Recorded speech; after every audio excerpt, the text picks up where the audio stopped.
Hi everyone, I'm Dr. Katherine Kelly, and I'm really excited to kind of talk about this topic today because, we've been talking about how to feed your soul for 2016 as part of really incorporating soul health into your life. And today's topic is really about how do we fail or succeed with fun? And I have to laugh as I was setting up my camera to do this. I'm here at my office, and this is my therapy couch. My dogs are here today, and as I was setting up, one of my dogs jumped up on the couch, and she's kind of tucked behind me. So I thought that I would use that as part of the fun piece in teaching you how to be a little playful, spontaneous. But I want to tell a quick story because that is one of the ways that we learn the most is when we can tell stories, whether personal or about people that we've been in interaction with. And one of the things that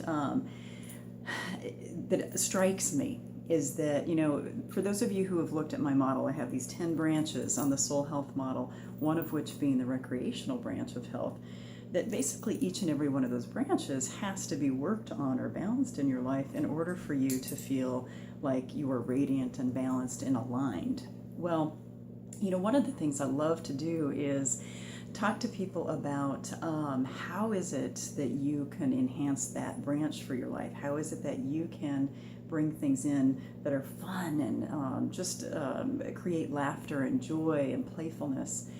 And so a lot of times I'll assign the idea of, okay, come back your next session with a list of 5 to 10 things that you do for fun. Well, I had done that a couple weeks ago, and I had a client come in yesterday saying, I failed at my assignment, and she was just kind of deflated and kind of down. And I said, well, what do you mean you failed? And she said, well, I failed at fun.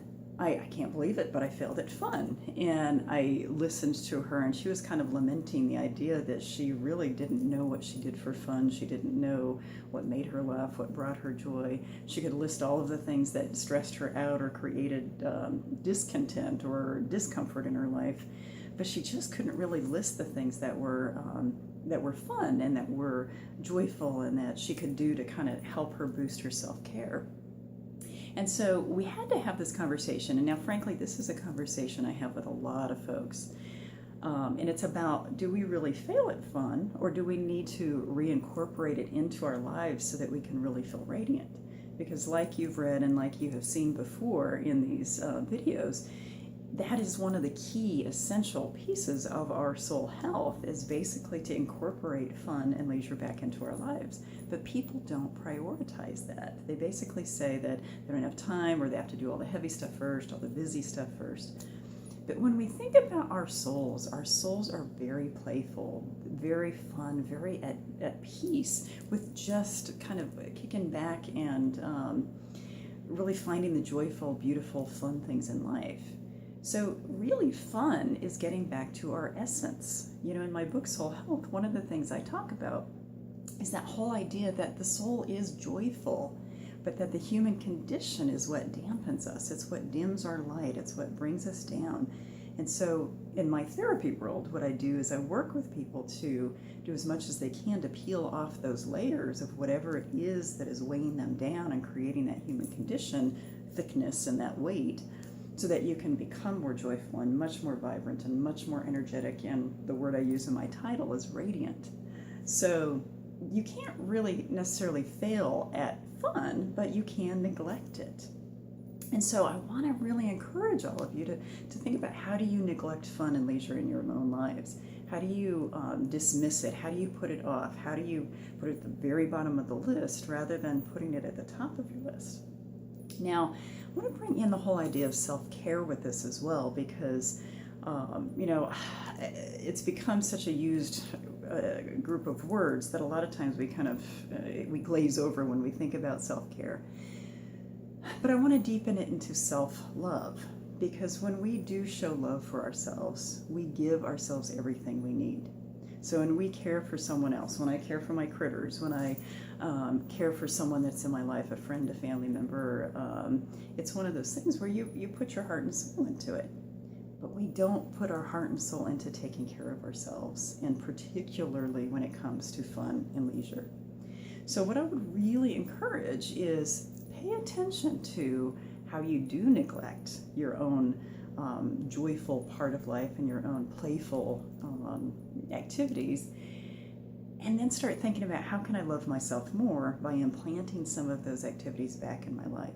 Now, if you feel resistance, either by listening to me or by sitting down to start to figure this out, that's something that really needs to be looked at, because what is it that you're resisting? Do you not think you're worth having fun? Do you not think that you deserve to have some time to yourself? Or do you feel like fun was kind of squashed in your family or in your upbringing or in your relationship or whatever that might be?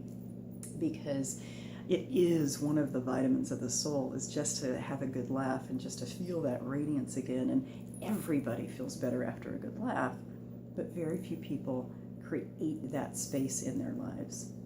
And just one more tidbit that I want to throw in there about this. I was talking to another client yesterday about this same thing, is how do you start instilling that idea that fun and leisure are important, because this particular person was getting ready to retire in the next year or so, and she was having a hard time conceptualizing what she was going to fill her space with.